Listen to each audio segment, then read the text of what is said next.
Tới sòng Cran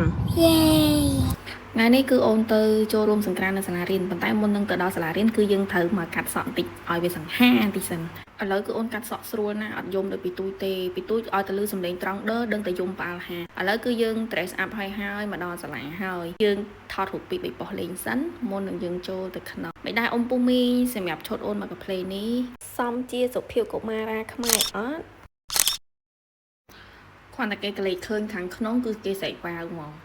ព្រោះអូនអត់ដែលបានចូលរួមសង្ក្រាន្តសាលាទេឆ្នាំមុនមកអត់បាននាំមកចូលរួមទេដោយសារឆ្នាំមុនអូននៅតូចពេកឥឡូវនេះអូនអាយុ4ខួបហើយអញ្ចឹងទៅរៀនឲ្យស្គាល់អីទៅជាសង្ក្រាន្តអីទៅជាបុណ្យចូលឆ្នាំប្រពៃណីខ្មែរយើងអញ្ចឹងណាព្រោះក្មេងៗទូចកូនសិស្សទូចដែលគាត់ទៅចូលរួមបានមែនតែនក្មេងៗឥឡូវគឺឆ្លាតហើយនៅតូចសោះស្គាល់ក្បាច់រាំប្រពៃណីខ្មែរហើយនៅតាមសាលាផ្សេងក៏គាត់រៀបចំសង្ក្រាន្តសម្រាប់ក្មេងៗសម្រាប់អូនដែរដើម្បីបញ្ជ្រាបក៏ដូចជាឲ្យកូនខ្មែរទាំងអស់បានស្គាល់អ្វីទៅជាវប្បធម៌ប្រពៃណី